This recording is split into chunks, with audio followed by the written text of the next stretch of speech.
Reklamasi kawasan Ancol diklaim oleh Gubernur DKI Jakarta Anies Baswedan dapat menyelamatkan warga Jakarta dari bencana banjir.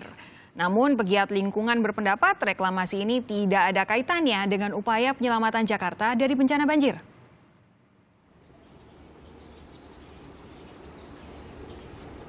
Upaya reklamasi kawasan Ancol yang kini diinisiasi pemerintah Provinsi DKI Jakarta menuai polemik. Gubernur DKI Jakarta Anies Baswedan menyatakan, upaya ini justru untuk menyelamatkan warga Jakarta dari persoalan banjir. Anies pun mengklaim langkahnya ini berbeda dengan proyek reklamasi sebelumnya. Karena itulah kemudian waduk sungai itu dikeruk terus-menerus, dan lumpur hasil kerukan itu dikemanakan. Lumpur itu kemudian ditaruh di kawasan Ancol.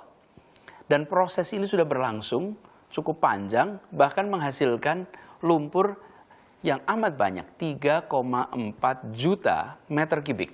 Nah, lumpur ini kemudian dimanfaatkan untuk pengembangan kawasan Ancol. Jadi ini adalah sebuah kegiatan untuk melindungi warga Jakarta dari bencana banjir. Ini berbeda dengan proyek reklamasi yang sudah dihentikan itu. Itu bukan proyek untuk melindungi warga Jakarta dari bencana apapun.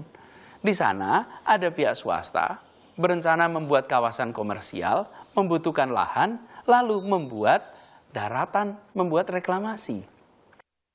Sebagai informasi, lahan kawasan Ancol yang akan direklamasi ada seluas 155 hektar.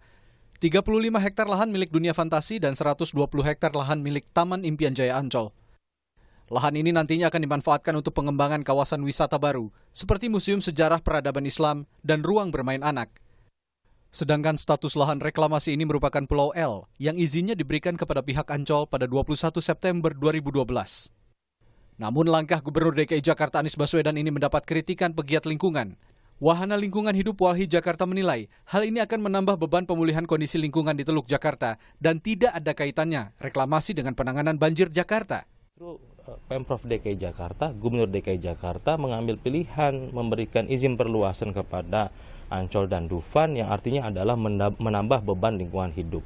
Terkait soal banjir masih ingat dalam catatan sejarah soal reklamasi di Jakarta, dulu juga kan reklamasi itu tidak ada hubungannya dengan persoalan banjir, tidak ada hubungannya dengan persoalan lingkungan. Itu murni adalah pendekatan bisnis dilakukan oleh pengembang yang kemudian difasilitasi oleh negara, dalam hal ini pemerintah. Selain pegiat lingkungan, kritikan datang dari komunitas nelayan di kawasan Ancol.